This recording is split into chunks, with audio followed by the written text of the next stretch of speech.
For the past few years, Ricky Gervais, Stephen Merchant, and Karl Pilkington have been meeting regularly for a series of pointless conversations. This is one of them. Testing. Is that all right? Hello and welcome to the Ricky Gervais Show with me, Ricky Gervais, Stephen Merchant. Hello. And the little round-headed buffoon that is Karl Pilkington. All right.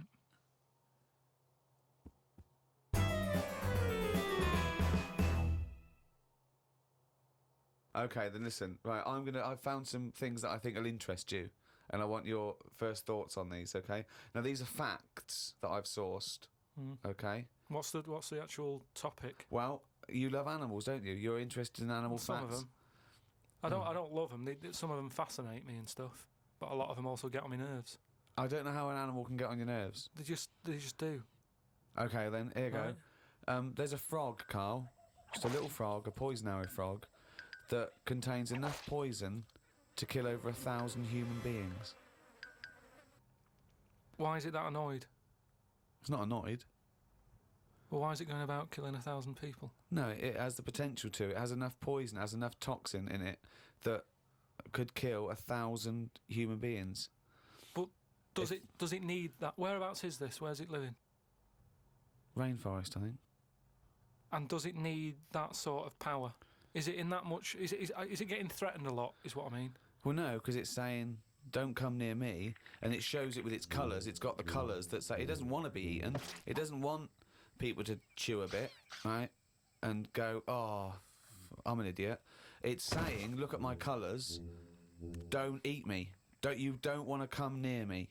But then why give it bright colours? Because now it's standing out. Yeah, and it's going, don't eat me. Yeah, but make it a colour that fits in, like camouflage. Why make it orange? Of course it's going to stand out, and then they'll attack it.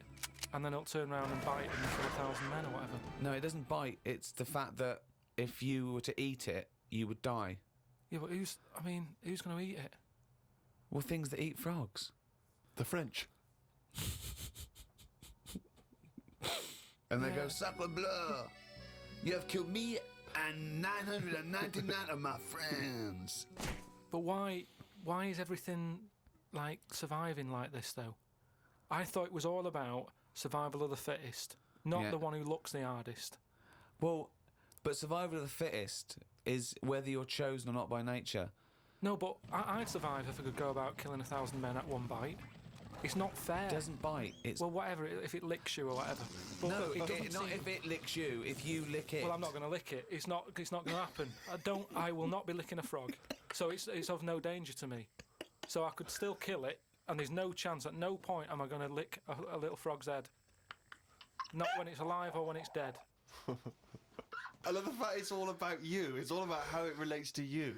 And he's annoyed that they're getting away with something. He doesn't like any sly animals. He doesn't like animals hiding. Then he wants them hide. He doesn't want animals killing things. Then he wants them to kill things. He doesn't know what he wants. When they say survival of the fittest, they don't mean that, say, lions have been working out in a gym. It Do you means understand? it means the fittest gene pool, and the fittest gene pool is a gene pool that's still around. That's all it is. You think that everything, slugs, cats, are all somehow, their ambition is to be like us, or to have the attributes like us, that they can speak, they can talk, they can think, they can act. I only think that because when you see people with these pets, lizards, cats, whatever, they treat them like the humans. So I think if you do that enough times, they're going to start getting familiar with certain... Planet of the Apes. No, He's I'm thinking talking, of Planet of the Apes. Say like you with your cat, the way you talk to it, you give it a little cheeky massage and that when it's stressed out. No, you made that up that it was stressed out. I'm just playing with my cat, right? If anything, the cat is to de-stress me. So you're talking to your cat, Rick. Is it answering back much? How are the conversations going with your cat? Well, I have more intelligent conversations with my cat than I do with him. Yeah, here's one, right? When my gran died, right, she had this rubbish dog, right, and that's all we got left. It was called Fluffy, and like my gran looked after it in a way that it was treated like a human. Do you know what I mean? Had a little coat on when it went out and all that. Anyway, so she died. We left it. My dad's like, oh, bloody hell, right? Before you know it, it was a wreck. because we weren't sort of bathing it the way she bathed it. We let it out if it wanted to go out. It got covered in oil. It used to go under the car and everything. So it went from looking like this fluffy, poodle, to just being a bit of a wreck. It got hit by a car. It ran sideways like a crab and all that. In the course of how long? A month? Probably about two months or something. Yeah. Now, so it went from being over-treated to just being treated like a dog. Yeah, but a dog isn't, is not a indigenous species anywhere. We sort of bred those from, but jackals change it. All I'm and saying wolves. is change it. Take away the dog thing. I mean, that lizard thing you've got, Salamander. it's still sort of treated as part of the family, even though it Well, does it's not. nothing. How is it treated as part of the family? Just the way, it's looked after, that big area that it's got to itself. We stick it in a case and feed it a cricket now and again. How is that like one of the family? It doesn't matter because it's in your flat. It is in Karl's family. It's in your flat, innit? And it's sat in that corner. I just mean, as time goes on, Yeah. things get educated as they get older. How old's that lizard? You don't. How old is it? About 15 years old. Right. Now, it knows more now than it did when you got it because it's been in those surroundings. It's had its eye on things. It's 15, so presumably it listens to a lot of Linkin Park, goes on the internet a lot. No, but do you know what I mean? You've already proved your point. It's like that fella who kept hitting the dog on the head with a stick. Right. I think- Pavlov, at no point did he hit a dog on the head with a stick. But he kept doing it, and eventually the dog went, I'm sick of this, and wandered off, didn't it? Pavlov there. Brilliant. Do you know what I'd like to do? A programme where you you paraphrase someone's theory. So Pavlov's first. We could do Freud. Give us, what do you know about Sigmund Freud, the father of psychoanalysis? Right, come on in. I don't know anything on him. Here's an interesting fact. If the frog annoyed you, this might annoy you. A blind chameleon will still change colour to match its surroundings. You're aware that the chameleon can... Yeah, whatever it sits on. Yeah. But then what happens when you put one of them on a mirror? No, does it get stressed out, or what? What's it copying? Well, it probably doesn't need to copy anything because it looks at itself and it goes, oh, looks like that. It's brilliant. God, that was fast. That's the fastest I've ever done that. That is brilliant. So they can go any colour, there's nothing, you can put them on anything, and they'll go to the thing. I don't want you to have a chameleon because you'd just be trying to see what it could and couldn't Try and do. catch it out. I know, yeah. Pop it on some tartan. But again, say like the frog thing, right? Pop it on the telly. Yeah. Couldn't do it fast enough. Why does the chameleon need that skill of copying a colour? Because at the end of the day, that's mainly sticking in the woods, isn't it? By trees, by grass. Right. Why can't it just stay green? That's all it needs. Those colour changes are only for camouflage, aren't they? I don't know. Some of them are for attraction. Some of them to show moods, anger. No, but I just think we're encouraging them. You see, maybe this is evolution or whatever, but at the end of the day, because they can change colour, they're wandering out of their area. They can be wandering about, through a car park and everything, just because they'll go, well, I don't want to get seen, change the colour of concrete. Whereas... Or into the colour of a Fiat Punto. But they should just stay green. Stay green, right? Stay in the woods and stay safe. I love this public information for chameleons. Words of advice for chameleons. Oh, God. Stay green, stay in the woods, stay safe, good night. Oh, God. Right. The only time a turkey whistles is when it panics. Christmas time then. Yeah. What do you think of that, Karl? It goes from one extreme to another, doesn't it? You've got a frog who's going mental, It's not going mental. killing thousands of people. No, that's not. That's got that sort of power. Then you've got a turkey who's whistling for help. You think that you should redress the balance a little bit? You want to give... What would you do? Give the frog the ability to kill 500 and the turkey 500? I don't think it should be killing... I reckon 10. 10, because... You've made your point with 10, haven't you? Do you think that he's got 1,000 in his lifetime, like he's got 1,000 to kill? I don't think you understand. I just He think... doesn't really kill 1,000 people. It doesn't mean someone goes, Frog, you have the power to kill 1,000 people in your lifetime. Choose them wisely. But I just think if it needs that sort of power... It should be fighting evil. Well, it's not... it's knocking about the wrong area, isn't it? If it's under that much danger, move.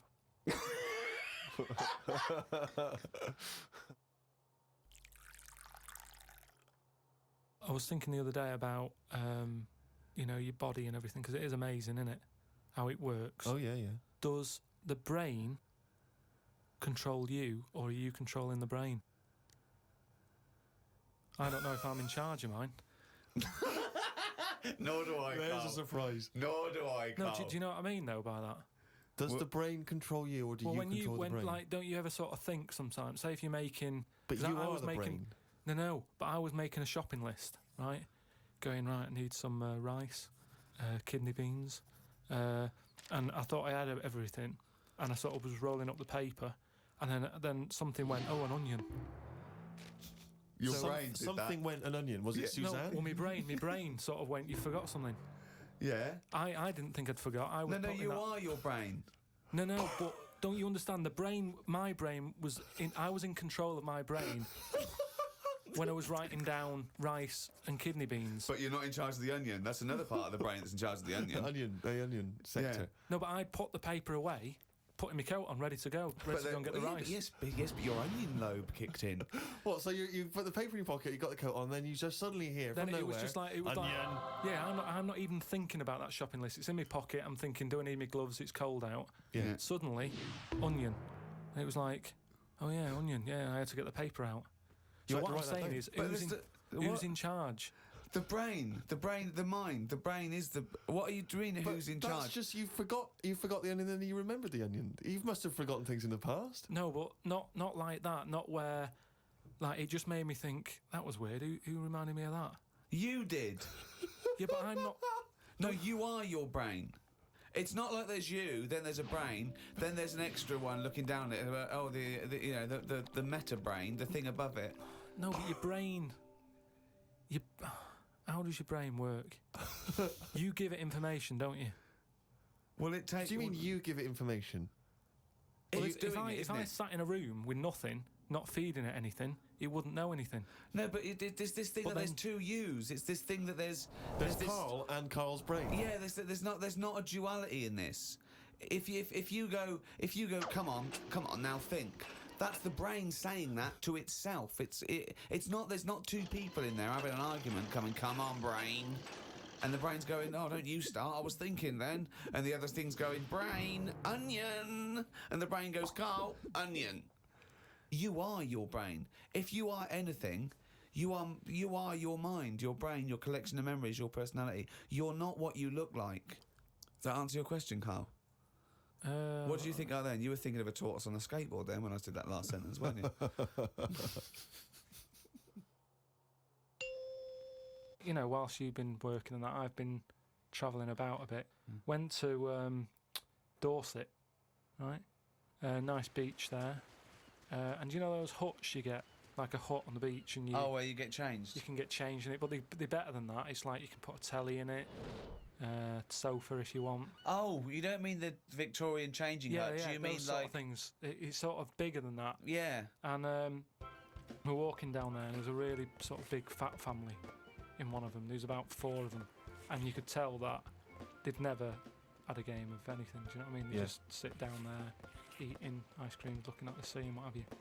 And the weird thing is, the little fat kid, the youngest one, who must have been, I don't know, about 8, he was really fat to the point of you couldn't see his neck. Yeah. And he sat at the front of his mum and dad and his older sister. He sat there and he had a frisbee, and I thought, look, they don't want to play with him. I mean, that's an active game to play, isn't it? Yeah. Frisbee. As we got closer, he was just using it to eat Maltesers out of. I just thought, even again, you know, the one active thing he's got, he's using it to eat out of. Yeah. Extraordinary. And that just sums up what people are like now when it comes to keeping fit and activities. Oh, that's fantastic. One thing I've noticed, that because I occasionally go to the gym, and you know those guys who work out constantly to give themselves extraordinary physiques. Just they're on the trip, they're on the weights, and they're really. And I notice in the summer particularly, those guys cannot wait to get their shirts off. Yeah. Everywhere you see, they're walking around. If they've got a good torso, they are walking shirts off. Even I think if you go to nightclubs, I notice there's always one guy who's thinking, well, I have put so much work into this body, I have got to get my shirt off on the dance A floor. vest, yeah. You know, and It's it comes straight a off. brand new tattoo. I'm not covering that up. Exactly. I've paid a lot for it. Let's see it. Yeah, yeah. But that's what we were saying about bodies. I can't remember why we were talking about it. We've got to a point in science now that you can change a head. Right? No, well, that doesn't make any sense at all. It was a program on. It was done in the 50s or 60s where they stuck a a monkey's brain on a stick and had it wired up and it still worked, right? Right, okay. And that was in like the 60s or Right, whatever. okay. Well, So- to say to change a head makes no sense at all. Because if you put a different head on a different body, you're changing the body. Yeah, I know. Well, that's what I'm about to say to you, though. What? That's what I'm saying. That I'd be more confident if I had someone else's body. Because if anyone dissed it, I can go, no, it's bad, isn't it? But it's What not are you mine. talking about? What? It's like, say, As opposed to someone else's head? yeah. Well, What, it you'd wouldn't be rather- me, would it? The head is me. Well, of course it is. That's what I Yeah, mean. yeah, So the what do you head's mean? me. You'd be happier having someone else's body? What, than your own? What I mean is, say if you're wandering about, for some reason, there's an incident. You have to take your top off and that, and everyone's looking at you, right? And you're a bit sort of, you haven't got the muscles and that, you haven't got the six-pack, All right. which isn't that nice anyway. I don't know why that's become a nice thing, really, seeing the insides of you. You might as well. I mean, I know I came up with the see-through skin idea, but it's a bit weird, isn't it? You can see stuff. No, it's the muscle in front of the... No, it's not. It Sometimes is. you can It's see not the- It's like, not the tubes. outline of your No, you organs. can't see tubes. You can see tubes and veins and stuff. Well, you can see veins. Yeah, well, I don't want to see that. That's why we've got skin over it. Is Well, what stop I mean. looking at naked men, then. Why No, you but keep sometimes you can't help it because it's been hot, and like you say, there's people walking about with vests on and that. So anyway, what I'm saying is, say if some incident happened, I'm walking about with my top off. Right. Girls are laughing at me, right? Why? Don't know, they might. Yeah, go on. So they wouldn't look at your body. They'd all look at your head. So what I mean is, Yeah. rewind that, right, and imagine all that happens again, but I've got someone else's body. Right. Whose Right. body? Just some fella who's died, and my body was injured, and they said, we've got a new body in. You can Right. have it. We'll Yeah. stick your head on it. Yes. Yeah. Now, say if They're laughing at you. they are laughing at the body, they're laughing yeah. at the body, Yeah. but at least I'd be able to sort of go, I know it's a mess, but it's not mine. At least I don't have to claim ownership.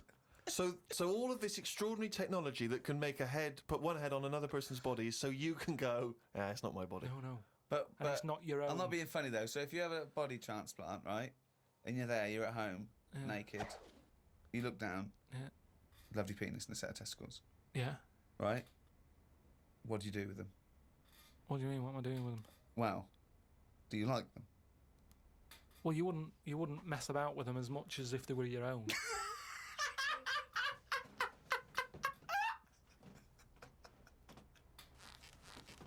But if you did mess about with them, would you feel guilty that you were messing about with another man's testicles and penis? And it's the full body. Yeah. No, because they're not my hands either.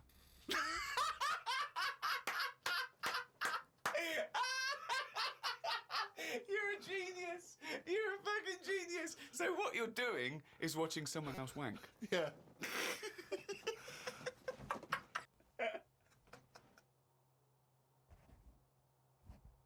Oh, chimpanzee's that? He's gone and written it down again.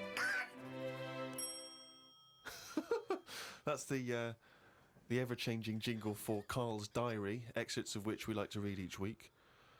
Walked through Covent Garden. There were 5 of them mimes knocking about. I don't understand why people take pictures of mimes. Everyone looks like a mime in a picture. That's so true. That's really true. If the point is they're staying still, if that's their skill, a picture won't tell that story. That's absolutely true. My dad took the cat to be put down today because it kept bumping into things since losing its sight. My mum said she's not going to get another one. She said the parrot is looking worried as it's seen the budgie and the cat go in the space of 3 months. Your mum said the parrot's looking worried. What happened to the cat then? It gets into a lot of fights. It lost one eye, and then it got into another fight and lost another. Oh, And it was just walking around bumping into stuff.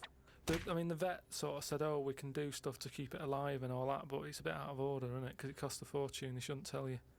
But Mum and Dad can't afford to have eyes put on it and stuff. no, you can't have eyes put on a cat No, anyway. but they said, oh, we can do something here. We can What? have its eyes sorted out. But I don't think you should be allowed cats. Why? Not the Pilkington family.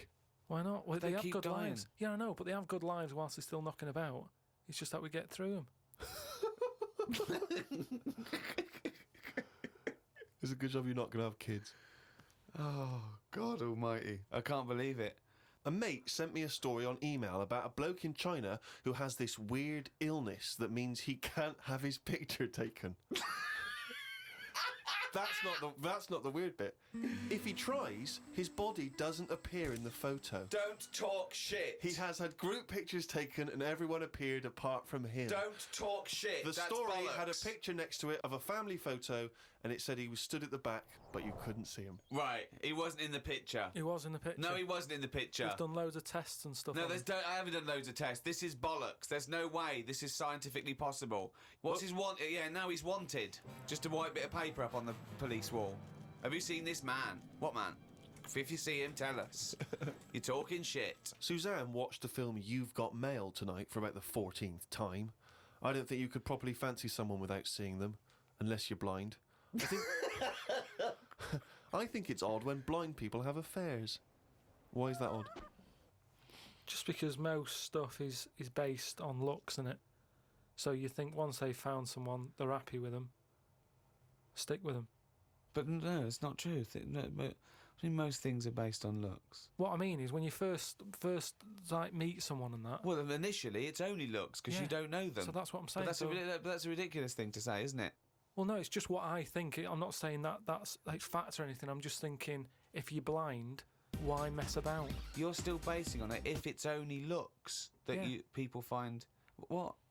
Yeah, I'm just saying. So why is a blind person messing about having an affair? Because I'm saying that presumably that blind person isn't basing anything on looks. I just all right. I mean, maybe that's not.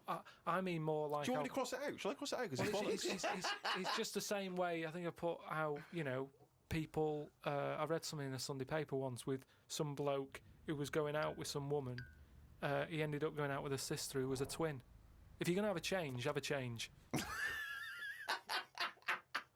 Spoke to Ricky about trips to the moon. He was up for going just to see what the world looks like. I came up with the idea of a giant mirror on the moon that would reflect the world back. He had a few questions, but I had the answers. Yeah. He changed the subject. I won. Right. My first question was, how would you get it up there? He said bit by bit. That'd be a good mirror then, wouldn't it? I said, how big would it be? He went, you'd still need a telescope. I said, how would you get it on the right side of the moon, always facing the right? He went, what? He went, does the moon move then? I went, yes.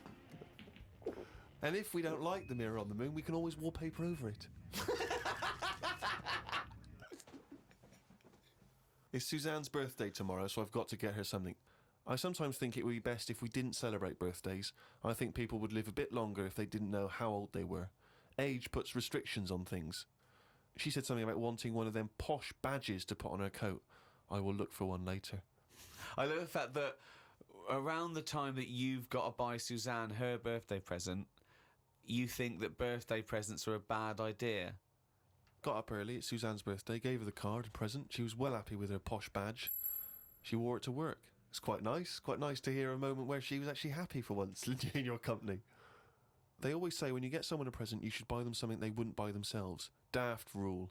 I want something I would buy myself if I had the money. When I was young, me Auntie Nora got me a present I wouldn't buy myself. It was a t-shirt with her face on.